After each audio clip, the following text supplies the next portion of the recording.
Assalamualaikum warahmatullahi wabarakatuh. Waalaikumsalam warahmatullahi wabarakatuh. Innal hamdalillah asyhadu an la ilaha illallah wahdahu wa asyhadu anna Muhammadan abduhu wa rasuluhu la nabiyya ba'dahu. Qala jalla wa ala a'udzu billahi minasy syaithanir rajim.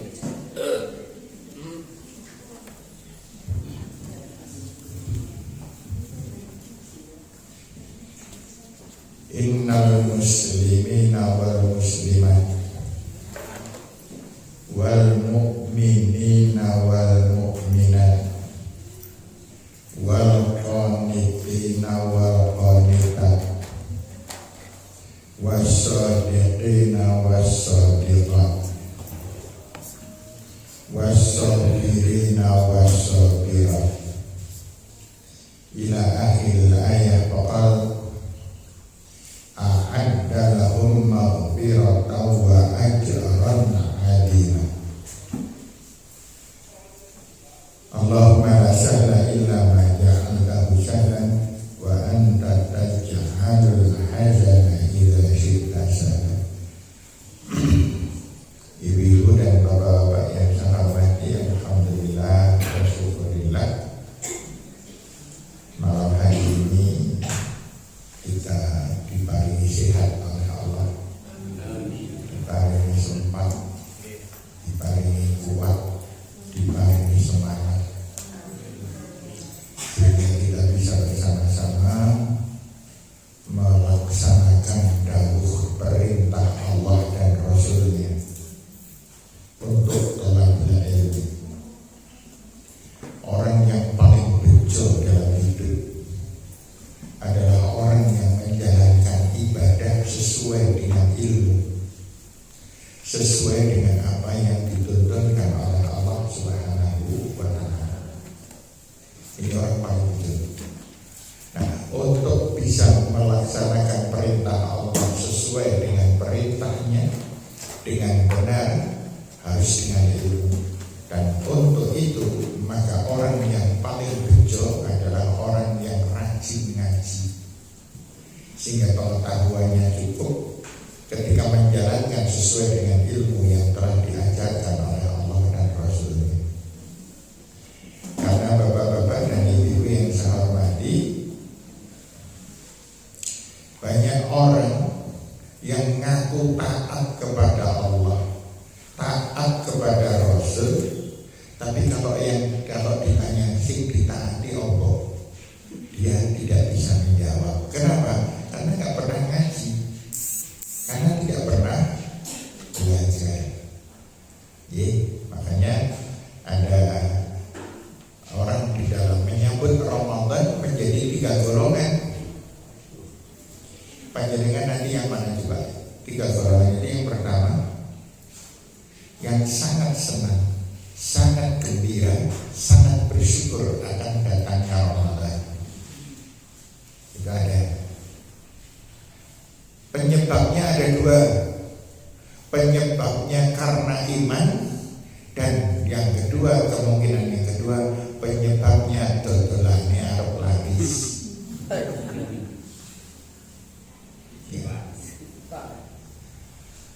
Ini kalau masyarakat Seruni yang kedua banyak, karena rata-rata pedagang. Tadi saya ke pasar pakaian, saya tanya, Ibu, sudah rame Ibu? Nah ini pun mulai, alhamdulillah, ini dipadosi. Ya itu mereka jujur sekali. Yang memang itu yang dicari lah, buat mencari berdagang itu yang dicari apanya sih? Berdagang yang dicari apa? Paten. Betul ya? Yang paling penting itu patennya, bukan dagangan. Nah iso rasa dagang yang padi kan gitu. Orang bekerja itu yang paling penting bukan pekerjaannya. Berangkat pagi-pagi ke kantor itu nggak penting.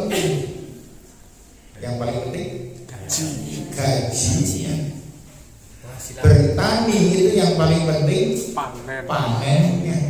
Wis nek bisa rasa macul, rasa nandur ning panen gitu. Tapi ini adalah merupakan syarat.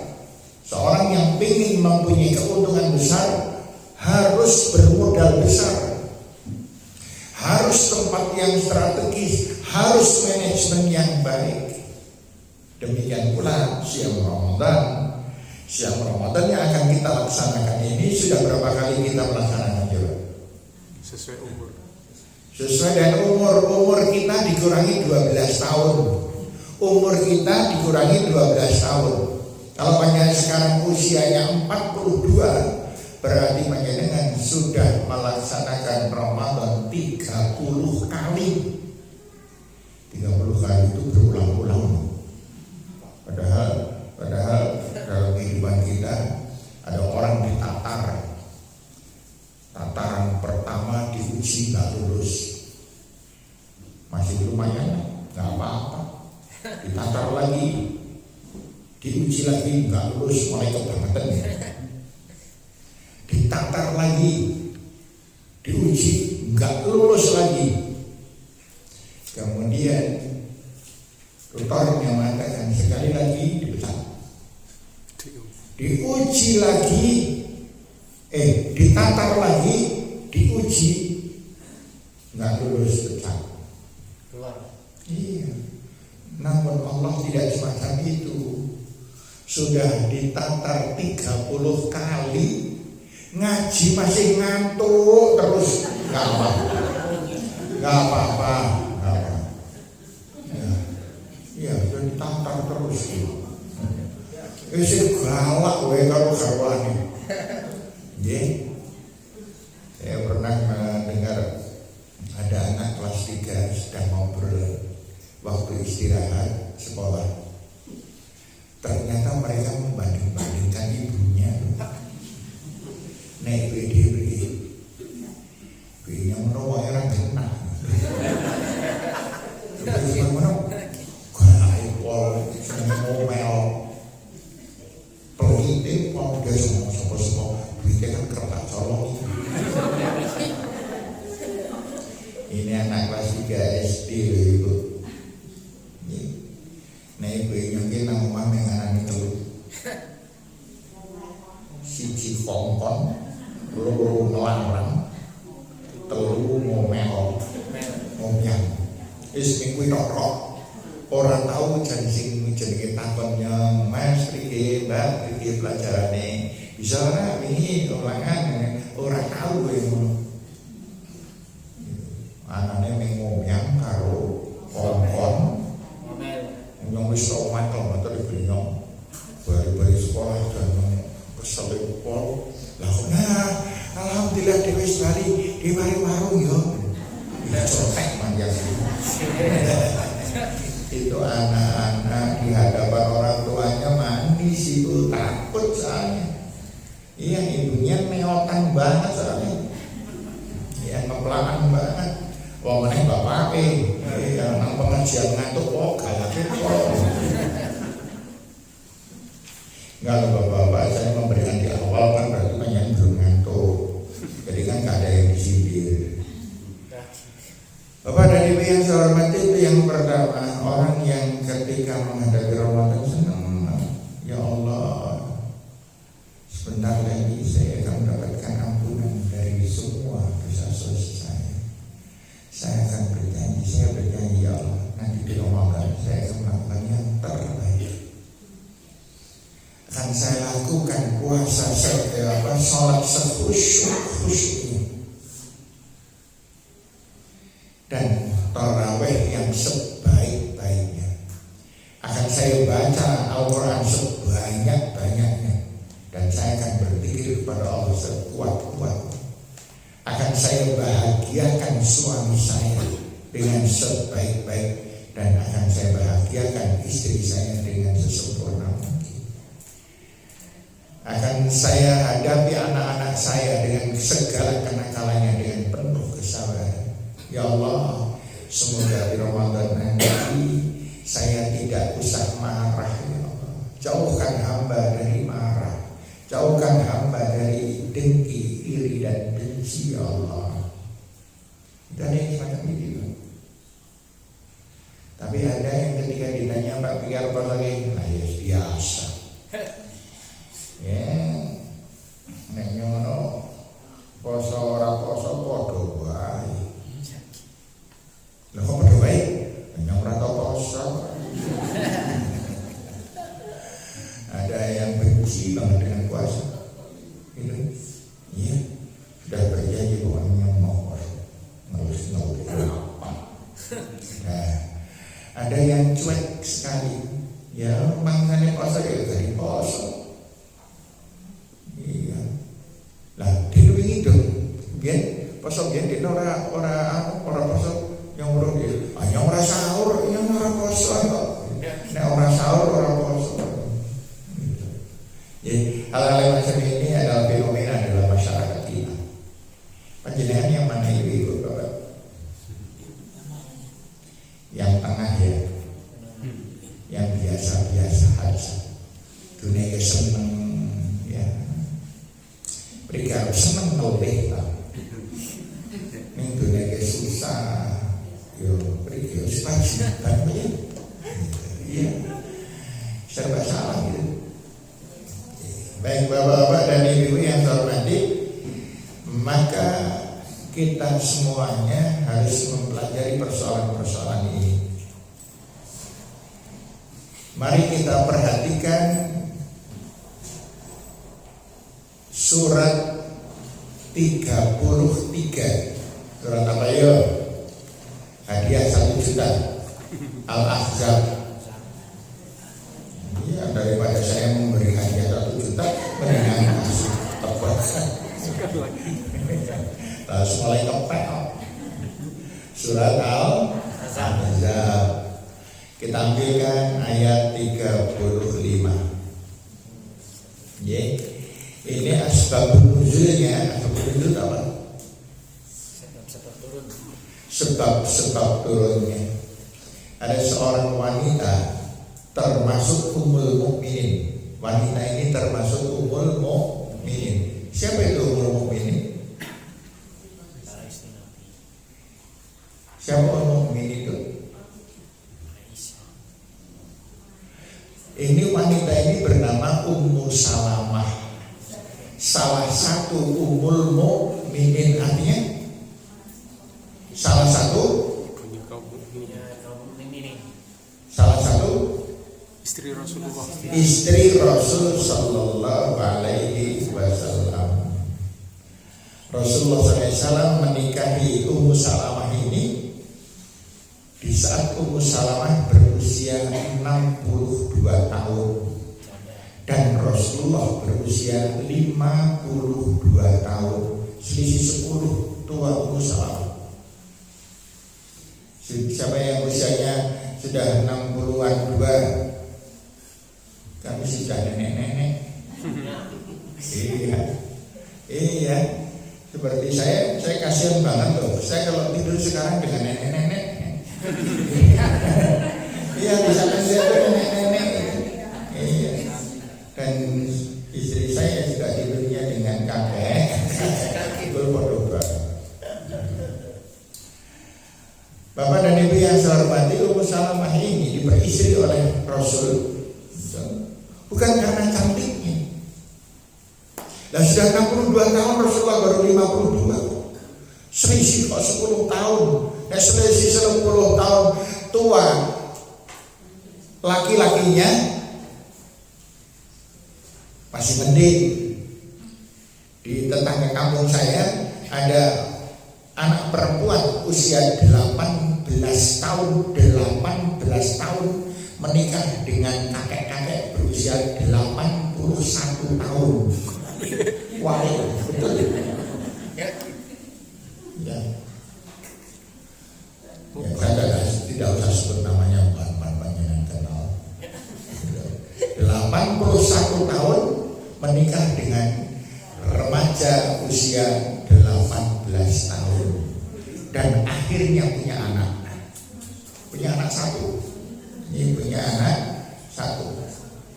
Dan salah satu di antara keduanya sudah meninggal dunia. Yang meninggal kira-kira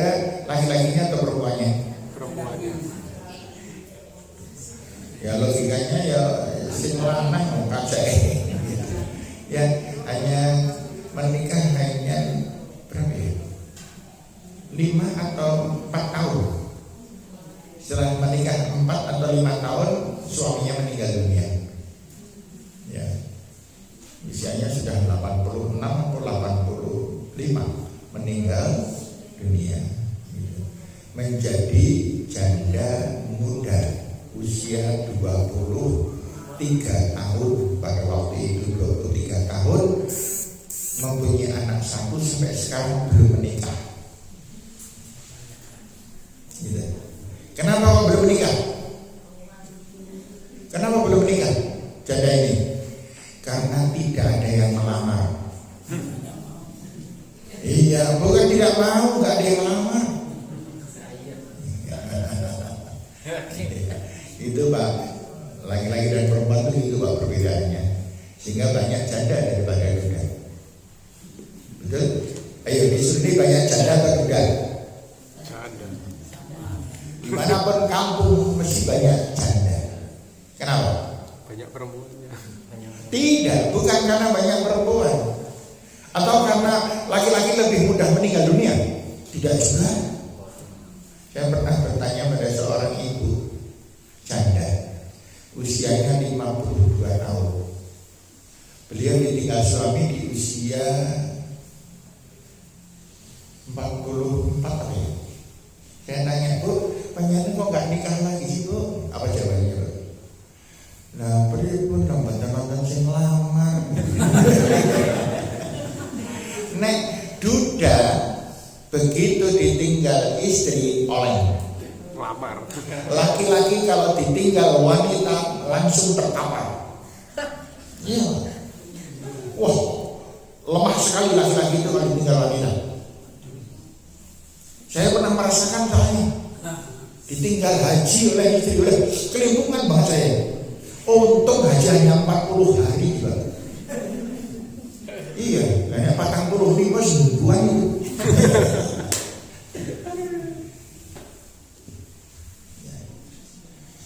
Ada makanya ibu-ibu sering ngenyek bapak-bapak kan. Elah wong lanang jarene sayang, jarene hidup semati. Bojone mati kalau mikir berdokter mikir siapa ya gini ya kan gitu. Kata ibu-ibu bukan saya. Makanya rata-rata laki-laki kalau ditinggal istrinya di 3-4 bulan jangan nikah lagi kan gitu ya. Jangan nikah lagi gitu. Ada bapak-bapak menikah sampai 4 kali. Sampai 4 kali. Nikah pertama istrinya meninggal, nikah lagi, meninggal lagi, nikah lagi, meninggal lagi, kemudian yang terakhir meninggal lagi. Sampai 4 kali Pak meninggal. Karena istrinya meninggal lagi. Mungkin setelah itu ngelamar orang ditolak karena bukan mati meninggal.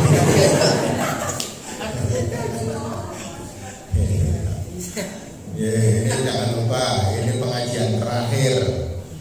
Santai aja lah, silakan kalau mau ngantuk silakan ngantuk. Ya, tak apa-apa, kita tunggu aja nanti. Insya Allah pengajiannya lebih dari jam 9. Ya, lebih dari jam 9, lebih setengah menit kira-kira. Bapak-bapak, ibu-ibu yang saya hormati, Ummu Salamah ini dinikahi oleh Nabi bukan karena cantik, tetapi karena Nabi kasihan. Ummu Salamah ditinggal mati oleh suaminya, meninggal di dalam peperangan Badar, mati syahid Badar. Suaminya Ummu Salamah ini meninggal dunia di perang Badar, meninggalkan anak sebanyak 7 anak. Anak yatimnya 7. Rasulullah mas temen ini. Padahal Rasulullah SAW itu sayang banget dengan anak yatim. Kenapa? Karena Rasulullah sendiri anak yatim. Kemudian Ummu Salamah diangkat menjadi istrinya. Istri yang ke-5, ada yang mengatakan istri yang ke-6. Jadi lebih banyak ulama mengatakan istri yang ke-5. Ini yang pertama. Jadi yang pertama karena suaminya meninggal dunia di dalam peperangan. Yang kedua karena mempunyai anak yang banyak. Yang ketiga, karena Ummu Salamah ini orangnya sangat cerdas, sangat lincah. Sudah tua tapi lincahnya bukan main. Dan kalau berceramah sangat menarik orang-orang. Mumpuni kalah.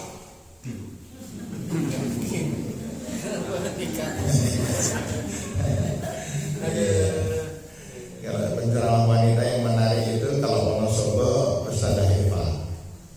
Paling menarik dia kalau berceramah karena ilmunya memang banyak. Ustazah Eva itu kenapa menarik? Karena ilmunya memang banyak.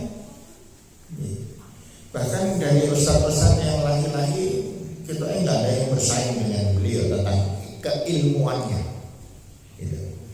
Ustazah Eva itu saya tahu semenjak dia kecil ketika di kantor dulu. Ya, ibunya satu ketika bilang pada saya, Ustaz, tolonglah itu anak saya ingin keluar. Terus tak parani ke kantor. Siapa itu? Ustazah Eva. Saya nasihati, saya ini dan sebagainya. Akhirnya lerem lagi sampai akhirnya tamat dan kemudian sampai ke Mesir. Ya. Baik ibu sekalian, Ummu Salamah ini orangnya cerdas. Dia kalau ceramah itu pandainya luar biasa, ilmunya banyak. Maka dari sekian istri Nabi yang jumlahnya 11, yang paling sering dibawa untuk berdakwah adalah Ummu Salamah. Yang paling banyak diajak berdakwah itu Ummu Salamah. Karena Rasulullah mengumpulkan kaum lelaki, Ummu Salamah mengumpulkan kaum wanita.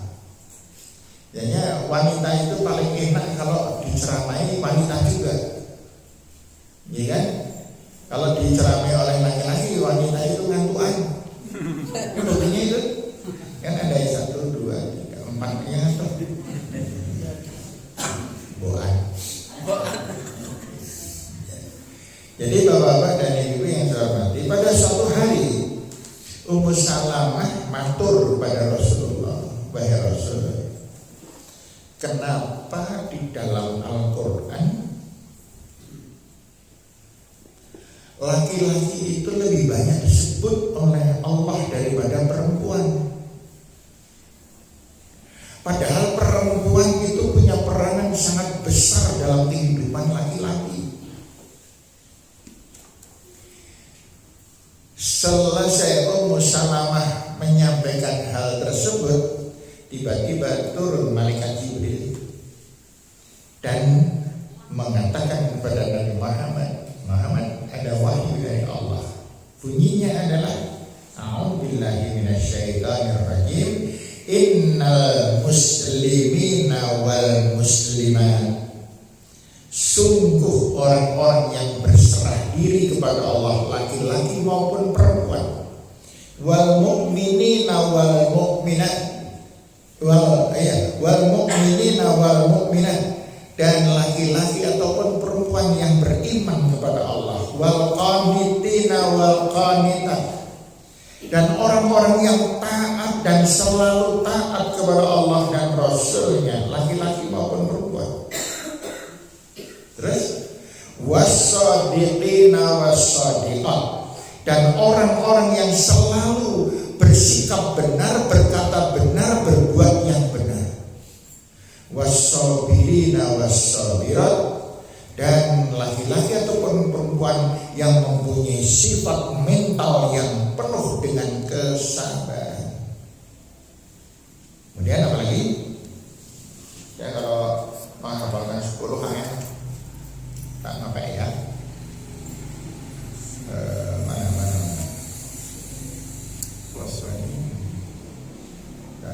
Wasoimina wasoimat. Wasoimina wasoimat.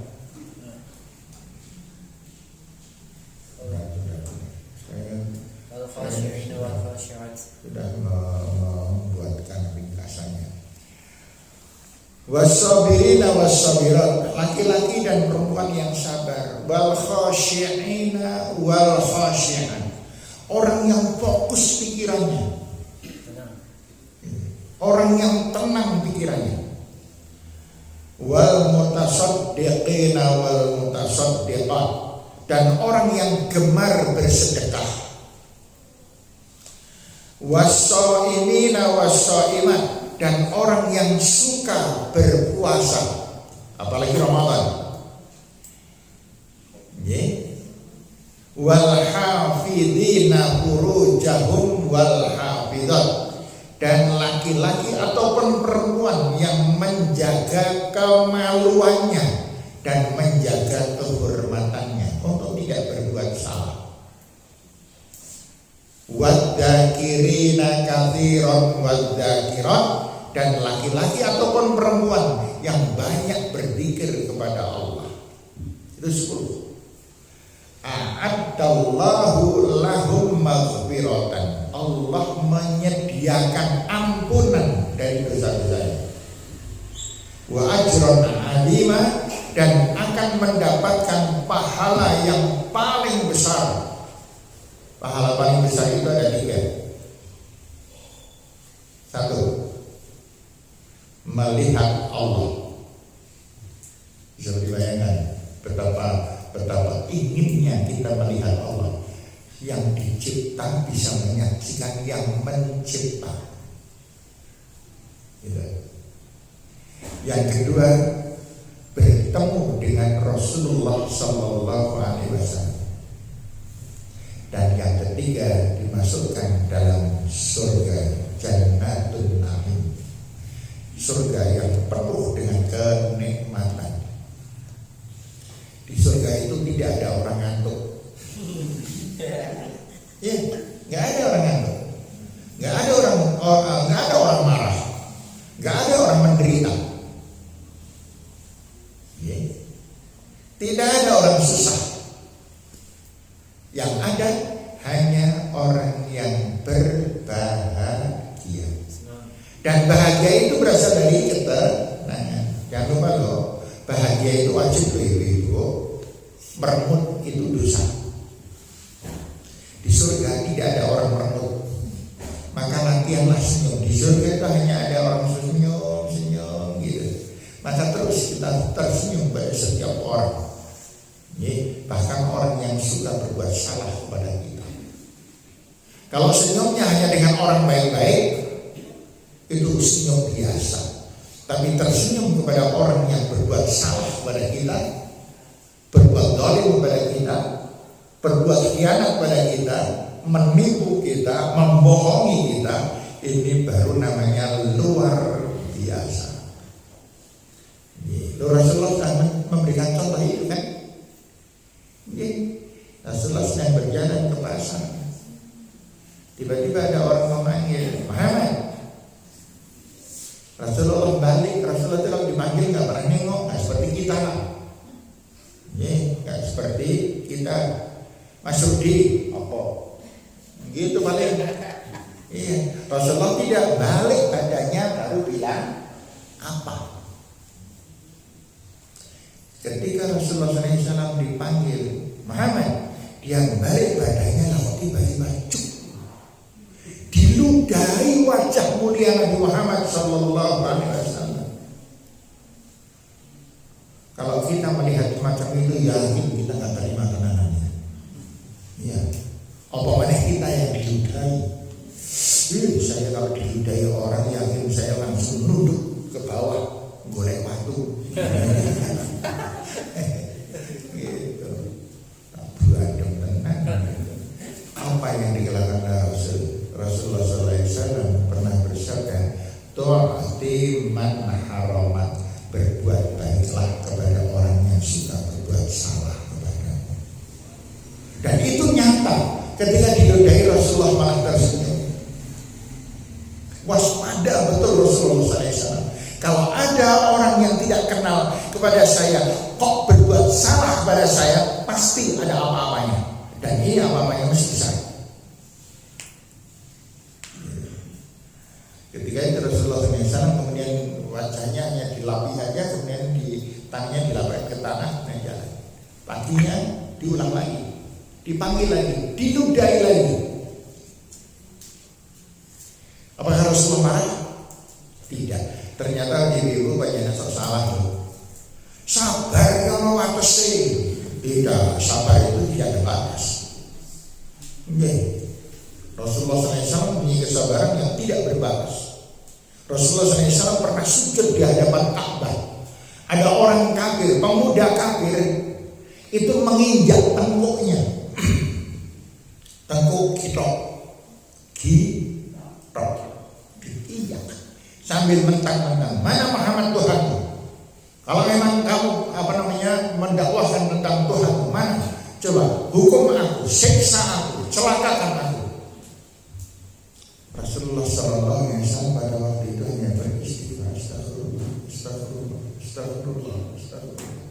Terus beristighfar sampai orang yang menginjakkan kakinya di tengkuk itu capek sendiri dan diangkat.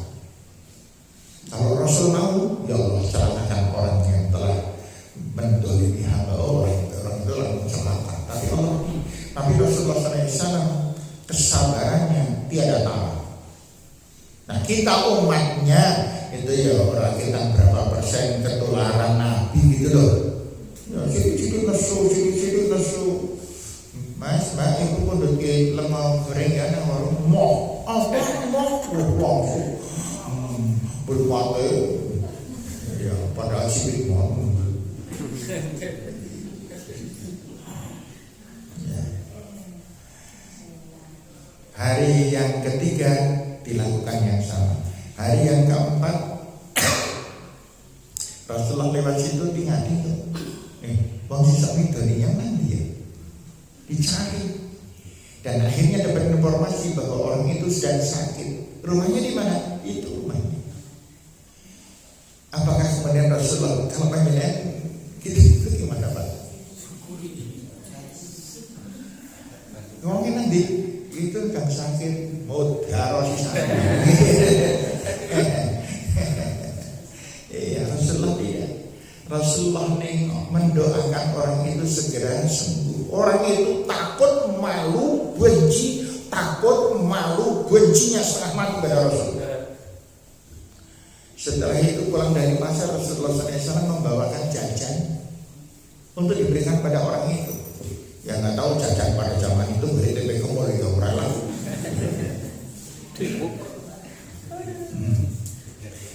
Ya Bapak dan Ibu yang saya hormati, Masya Allah, Rasulullah demikian sabarnya, demikian halusnya. Dan kemudian pada hari yang kedua Rasulullah nengok lagi. Orang itu sudah bisa duduk. Ketika melihat Rasulullah SAW datang, orang ini nubruk kaki Nabi Muhammad SAW, nangis sejadi-jadinya di kaki Nabi Muhammad. Kemudian Nabi Muhammad mengangkat badan orang itu, diangkat, kemudian dibisikkan, aslim taslam, masuklah ke dalam Islam maka kamu selamat. Kemudian orang ini membisikkan ke telinga kanan Rasulullah SAW, asyhadu an la ilaha illallah wa asyhadu anna Muhammadar Rasulullah. Kemudian wahai Rasulullah, kenapa jadi begini? Orang yang aku sakiti malah berbuat sebaik-baiknya padaku. Tapi orang yang menyuruh aku sampai sekarang tidak nengok, padahal dia sudah tahu. Loh, siapa yang menyuruh kamu? Yang menyuruh aku adalah Abu Jahal. Kenapa yang menyuruh kamu meludahi aku? Kata Abu Jahal, karena Abu Jahal ingin melihat engkau marah. Rasulullah marah itu nek kutu merapi wong kafir berharga banget itu. Nek zaman sekarang langsung viral gitu. Segitu ibu bapak kesabaran Rasulullah Sallallahu Alaihi Wasallam. Lah dari mana kesabaran itu?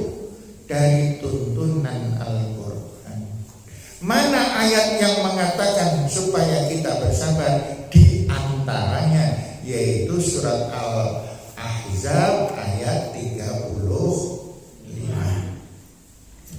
Maka mari kita mulai. Yang pertama, modal pertama kita untuk menjadi orang yang bahagia hidup di dunia, bahagia hidup di akhirat adalah satu, memasrahkan diri kita jiwa, raga, harta, anak, istri, suami, orang tua, semuanya kepada Allah Subhanahu wa Ta'ala. Pasrahkan aja semuanya, serahkan aja semuanya, monggo kersa Allah. Itu namanya orang Islam. Islam berasal dari kata aslama yuslimu islaman, itu artinya berserah diri. Makanya bapak-bapak dan ibu-ibu, kalau kita mendengar ada orang yang meninggal dunia, apa ucapan kita? Inna lillahi wa inna ilaihi raji'un. Sungguh kami itu siapa? Saya, istri saya, anak saya, orang tua saya, harta, benda dan rumah saya adalah semuanya milik Allah.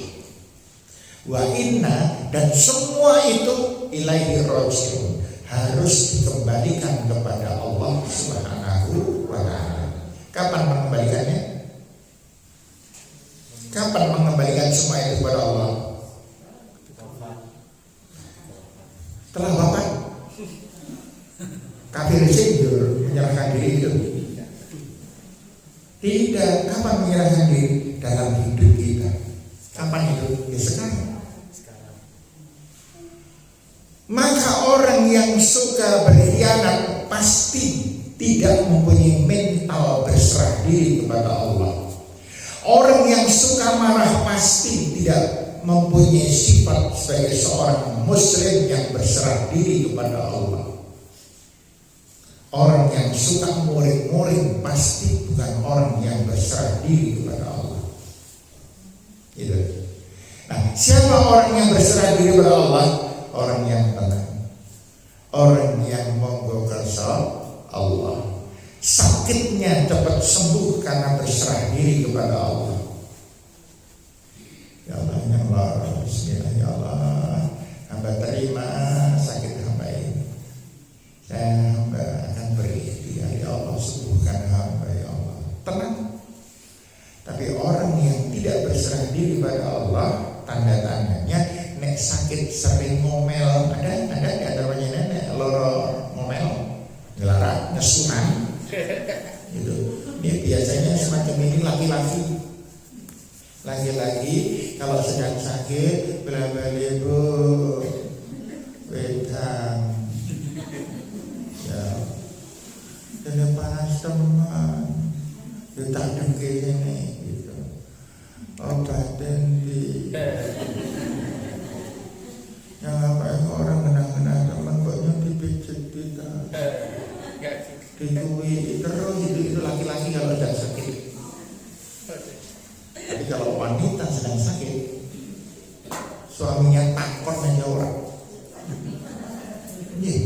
sambil pilingannya karo kuyuan,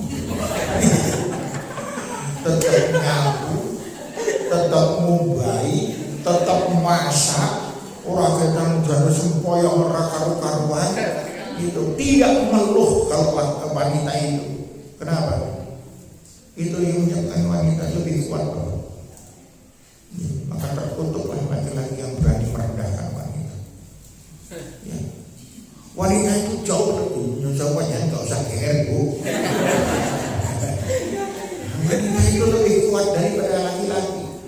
Kalau laki-laki yang lebih kuat, laki-laki yang hamil. Wanita itu tahan sakit, tidak seperti laki-laki. Laki-laki keceprot tangkringan gitu. Ya Allah, yang orang paling masjid yang sikile loro, yang ngarep pengajian itu teman ketoke, lah si aiso ketoke. Iya, kalau laki-laki tahan sakit, laki-laki yang melahirkan. Kata ibu-ibu, sesakitnya rasa sakit, sesakit-sakitnya rasa sakit, yang paling sakit adalah melahirkan. Ya, orang ibu makan begitu. Dan kemudian ketika nyala ibu bertanya dan lopi itu, sesakit rasa sakit paling sakit adalah melahirkan. dan anak itu hebat kan? Itu wanita itu. Sekali. Makanya Allah segera mengutus Nabi Muhammad Sallallahu Alaihi Wasallam dan diutusnya di tempat wanita paling direndahkan, yaitu di Mekah. Ya, di Mekah itu wanita sangat rendah. Bayi lahir itu langsung dikubur. Awal itu sudah dibuatkan galian tanah di belakang rumah, langsung dikubur hidup-hidup. Kalau itu perempuan, tapi kalau laki-laki, disobyo hebat yang dua anak lanang. Bahasa tua mentuan banget ya kan percuma. Iya. Karena ada 3 cara pembunuhan wanita pada waktu itu. 1, sebelum bayinya lahir, sudah menjelang lahir, sudah dibuatkan galian tanah di belakang rumah. Begitu dilahirkan bayi itu lahir, kok perempuan langsung dibungkus oleh bapaknya, oleh suaminya, langsung dibawa masukkan blek, turun sambung, selesai masalah. Yang kedua, dipelihara sampai besar, tapi tidak disayang, dikelamprahke, Brono, amal wedhus gitu. Kemudian yang ketiga, dipelihara sampai maksimal usia 6 tahun. Dan ketika usia masuk 6 tahun, maka bapaknya pergi jauh ke tempat jauh menggali tanah yang agak lebar, menggali tanah. Kemudian bilang sama istrinya, Bu, anak wedok iki di pacai sing ayu. Arep tak temokke karo bulik-bulike. Arep tak temokke karo bulik-bulik. Mau saya pertemukan dengan bulik-buliknya. Ternyata bulik-bulik itu maksudnya yang sudah dikubur. Kemudian anak itu dibawa pergi jauh ke tempat di mana dia menggali tanah. Dan anak itu nggak tahu apa-apa. Ya, udah, kamu masuk ke lubang ini. Udah tinggi belum? Udah Pak. Coba tiduran, panjangnya pas atau tidak? Itu tiduran dulu. Masya Allah, kejamnya luar biasa. Maka pas kan kalau Nabi Muhammad SAW diutus di kota Mekah. Itu, baik. Kemudian bahwa sekarang saya tidak usah meriwayatkan itu terlalu panjang karena waktunya sudah habis. Kita jam 9 lebih 5 menit loh. Kan perjanjiannya kan sampai jam 9 pengajian itu, meskipun mulainya telat ya. Ya tadi mulainya jam 8 lebih 20 menit. Berarti masih seperempat jam. Gimana? Terakhir sampai jam 10 ya. Jangan banyak mengiyakan gak ikhlas itu. Bapak dan Ibu yang saya hormati, maka sebagai seorang muslim harus paham benar makna Islam. Islam berasal dari kata aslama yuslimu, berserah diri, monggo kersa Allah. Jangan mengeluh, diberi rezeki sedikit ini sudah terbaik. Begitu. Makanya Rasulullah SAW, orang yang paling mulia di hadapan Allah adalah orang yang senang bersedekah dan bergaulnya dengan fakir miskin. Orang yang suka bergaul dengan fakir miskin itu orang yang mulia. Kenapa? Orang yang bergaul dengan fakir miskin itu orang yang tenang sekali. Rezekinya sedikit tetapi serasa sugih. Lah bergaulnya dengan fakir miskin loh. Tapi orang yang sering kalah bergaul dengan orang kaya. Lah kok punya apapun, ya Allah, yang kapan iso duwe kuwe, yang kapan iso duwe kuwe, yang wingi mampir nang omahe. Ya Allah. Ruang tamu niku ombo api banget. Ruang makan iki, meja makan iki jan modern lah, pokoknya modern yang jajal mlebu nang kamar mandi ini. Ya Allah, luwih apik kamar mandi ini kono tinimbang kamar tidur. Ya Allah, njur ngalamun. Ya Allah, bismillahirrahmanirrahim. Kapan?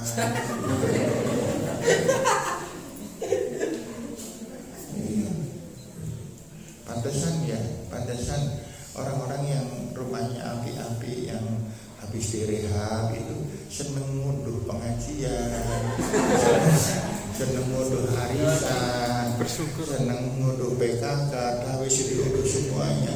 Jebul ning arep pamer omahe itu menyiksa itu. Iya, menpodo pengen dais. Jauh ada yang kesindir. Dan biasanya yang main api-api itu nggak berangkat pengajian. Ya. Baik bapak-bapak ibu yang saya hormati, yang kedua, wal mu'minina wal mu'minat, orang yang beriman, laki-laki maupun perempuan. Ini sumber daya kita itu pada iman. Kita yakin adanya Allah, kita yakin adanya malaikat, kita yakin di dalam tubuh kita ini ada kecanggihan Allah yang tiada tara, namanya Raqib dan Atid, yang mencatat semua perbuatan baik kita, semua perbuatan jelek kita. Kita yakin itu. Kita yakin pada Allah bahwa Allah telah menciptakan neraka dan surga. Surga dan neraka adalah kebalikan yang luar biasa. Yang satu nikmatnya luar biasa, yang satu penyiksaan yang luar biasa. Kemudian manusia dihidupkan di dunia untuk berjuang mendapatkan surga. Yang tidak berjuang masuk neraka, yang kalahan masuk neraka. Maka iman ini harus diiringi dengan ketaatan. Ketaatan hanya bisa diraih dengan ilmu, dengan ngaji, dengan belajar, baru kita bisa taat. Dalam Al-Quran Allah berfirman, wa'budullaha hatta ta'tiyakal yakin. Beribadahlah kalian kepada Allah terus menerus sampai datang keyakinan di dalam hati. Orang yang terus menerus beribadah itu, maka kebiasaannya adalah ibadah. Orang yang terus menerus sholat 5 kali, sekali nggak sholat, nyesalnya bukan main. Ada orang yang setiap malam sholat tahajud, sekali kereinan, masya Allah rasanya rotar-rotar. Ya, kenapa? Sudah mentradisi di dalam tubuhnya, sudah menyatu dengan tubuhnya. Maka di sini Allah Subhanahu wa taala berfirman, wal qanitina wal qanitat, orang yang terus melakukan perbuatan-perbuatan taat pada Allah, taat pada Rasulullah, sampai menjadi bagian dari hidupnya. Bagiku sholat tahajud adalah wajib, seakan-akan semacam itu. Bagiku sholat duha adalah wajib. Bagiku setiap hari sedekah adalah wajib. Bagiku melakukan perbuatan baik, menyenangkan istri, menyenangkan anak-anak adalah perkara yang harus saya lakukan setiap hari. Maka orang yang apian itu kalau berbuat jelek kroso banget. Tetapi nek orang yang jelak-jelok, kadang apian, kadang elek, gawe elek ora kroso, gawe api ya ora kroso. Paham gak Bu? Paham. Iya. Nek dong lagi sayang karo putrane lho, dilus-lus disayang-sayang, nek dijengkel, keplak, tendang dan lain sebagainya. Ya. Sehingga dia tidak terasa bahwa telah mencampur adukkan antara hak dan batil. antara haram dan halal. Jadi apa haram dan halal? Jadi halal. Iya, gitu. Jadi hidupnya nggak menentu. Kadang-kadang susah banget, kadang-kadang seneng. Yang lagi seneng dicekakaan kaya wong. Nah lagi susah, ngelentruk kaya wong. Iya, nggak menentu hidupnya. Dan dia pasti tidak bisa masuk surga, karena di surga tidak ada orang yang susah. Makanya bapak-bapak dan ibu jangan sok susah di dunia. Yuk kita latihan bahagia terus. Bagaimana cara berbahagia? Ibu tahu cara berbahagia? Bagaimana agar berbahagia? Kapan berbahagia itu? Yaitu tinggal panjenengan membahagiakan orang lain, pasti bahagia. Bahagiakan anak-anak, bahagiakan suami, bahagiakan orang tua. Jangan pernah berbuat salah kepada mereka. Orang yang memberi pasti menerima. Tetapi orang yang mengharap, ngongkon anake mau nesu, jaluk tolong karo garwane Pak mengkonyong tolong tukokno roti tawar ya Pak ya nang toko mana ya kudur ya insyaallah klalen garwane muring bukunya gawe nang wedangku gawe dhewek malah balas dendam. Oh masya Allah, kapan akan bahagia? Gitu. Makanya bapak dan ibu membahagiakan suami itu kewajiban dari Allah, bukan dari diri sendiri. Membahagiakan istri itu kewajiban dari Allah. Bapak-bapak, istri panjenengan sering menjengkelkan nggak? Iya. Bapak ibu, suami panjenengan sering menjengkelkan nggak? Ada yang rasa takok, rasa takok. Boleh jengkel kepada suami, kepada istri, boleh. Suatu ketika sedang jengkelnya kepada suaminya membawa baju, yang tolong digubahno klambi iki Bu. Ingat Allah bahwa menyenangkan, mentaati perintah Allah, perintah suami itu adalah perintah Allah. Diterima baju itu sambil batin boleh. Yang orang penting kalau berjalannya jadi jotek melakukan boleh, tetapi dibatin. Itu Bu. Jadi agar kita berbahagia, bahagiakan terus suami, bahagiakan terus istri, bahagiakan terus anak-anak, bahagiakan terus mertua, bahagiakan terus orang tua, bahagiakan terus tetangga. Meskipun tetangga sering berbuat salah, sering berbuat keliru. Ada adegan ini, Bapak.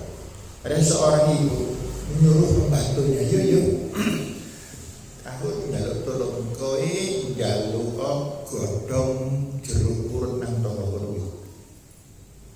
3 lembar wae, ngomong nyuwun 3 lembar wae. Ya? Nggih. Sampai di situ dilalah yang punya rumah sedang ada di teras.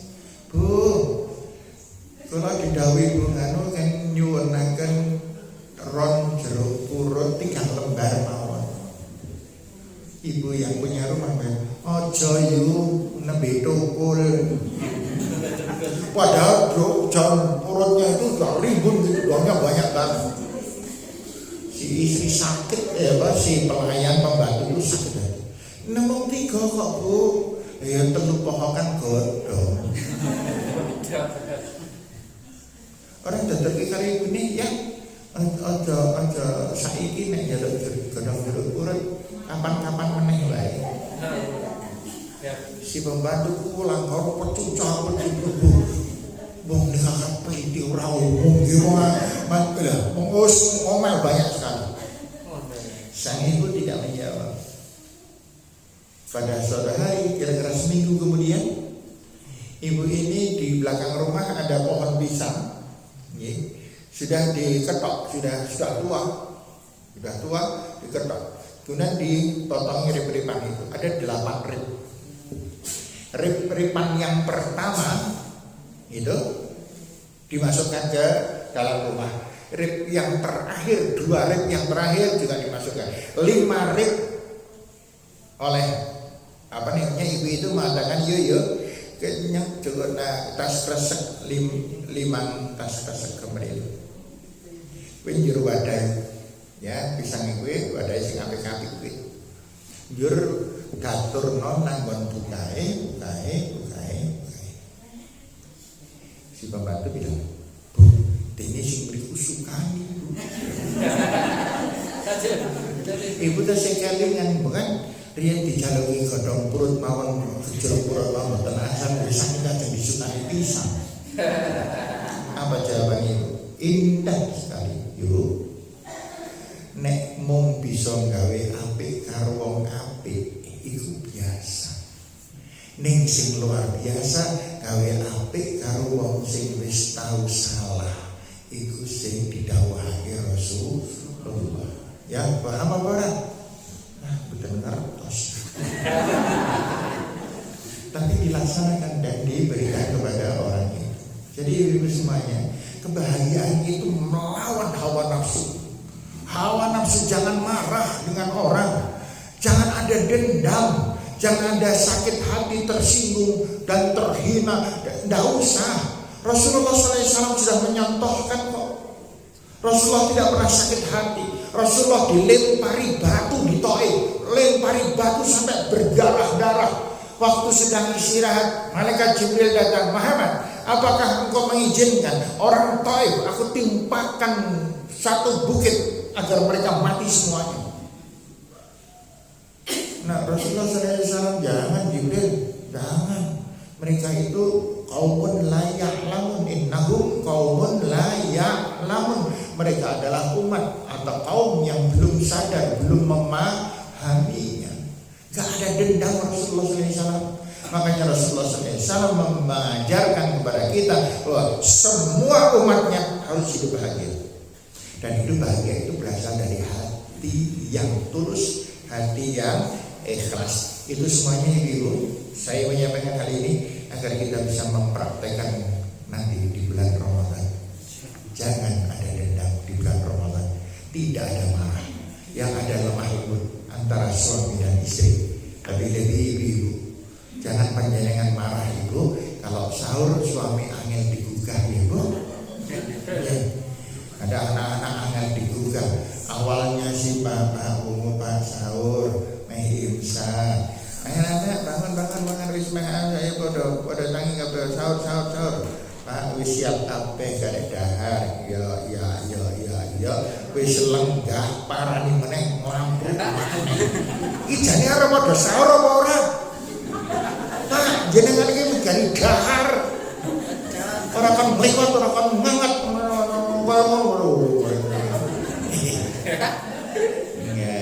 Ya, itu yang begitu itu ibu-ibu kauman. Kalau ibu-ibu seruni lebih parah. Ya, ibu sekalian, Bapak yang saya hormati, sampai nomor 3. Insya Allah besok hari Sabtu, hari pertama loh kita kuliah subuh. Lanjut. Iya, nanti Sabtu insya Allah kita lanjutkan ini.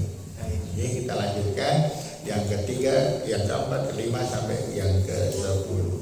Ya, dari saya cukup sekian. Karena tidak ada pertanyaan, maka saya tutup dengan billahi taufiq wal hidayah. Mohon maaf apabila ada kesalahan kekeliruan saya selama ini menjelang Ramadan ini. Saya berharap semuanya kerso memaafkan kekeliruan saya, kesalahan saya, sehingga kita semuanya masuk dalam Ramadan dalam keadaan setenang mungkin, sesemangat mungkin, dan mengharap ridho, barokah dan maghfirah Allah Subhanahu wa taala. Amin ya rabbal alamin. Billahi taufiq wal hidayah. Assalamualaikum warahmatullahi wabarakatuh. Waalaikumsalam warahmatullahi wabarakatuh.